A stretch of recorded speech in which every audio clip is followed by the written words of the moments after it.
ಹೆಚ್ಚುವರಿ ಇಂದಿರಾ ಕ್ಯಾಂಟೀನ್ ಬೇಡ. ಹೊಳಲ್ಕೆರೆಯಲ್ಲಿ ಹೆಚ್ಚುವರಿ ಇಂದಿರಾ ಕ್ಯಾಂಟೀನ್ಗಳನ್ನ ಮಾಡದೆ ಹಾಲಿ ಇರುವ ಇಂದಿರಾ ಕ್ಯಾಂಟೀನ್ಗಳನ್ನು ಸರಿಪಡಿಸಿಕೊಂಡು ಹೋಗಬೇಕೆಂದು ರೈತ ಮುಖಂಡ ನಾಗರಾಜಪ್ಪ ಆಗ್ರಹಿಸಿದರು.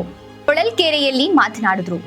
ಟೆಂಡರ್ದಾರರು ಈಗಿರುವ ಕ್ಯಾಂಟೀನ್ ಅನ್ನು ಸರಿಯಾಗಿ ನಿರ್ವಹಿಸುತ್ತಿಲ್ಲ.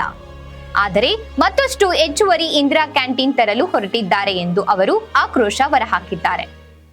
ಕ್ಯಾಂಟೀನ್ ಇದೆ ಕರ್ನಾಟಕದಲ್ಲಿ ಅಂತ ಹೇಳ್ತಾ ಇದ್ದಾರೆ. ಇನ್ನು 800 ಹೊಸ ಕ್ಯಾಂಟೀನ್ ಮಾಡಬೇಕು ಅಂತಿದ್ದಾರೆ. ಇನ್ನು ಏನೇನೋ ಮಾಡಬೇಕು ಅಂತಿದ್ದಾರೆ. ಅದೆಲ್ಲ ಮಾಡೋದಕ್ಕಿಂತ ಮುಂಚೆ ಇರೋದನ್ನ ಉತ್ತಮ ಸ್ಥಿತಿಯಲ್ಲಿ ನಡೆಸ್ಕೊಂಡು ಹೋಗಿ ಆಮೇಲೆ ಮಾಡೋದಾದರೆ ಹೆಚ್ಚುವರಿ ಮಾಡ್ಕೊಂಡು ಹೋಗಿ ನಮ್ಮದೇನು ಅಭ್ಯಂತರ ಇಲ್ಲ.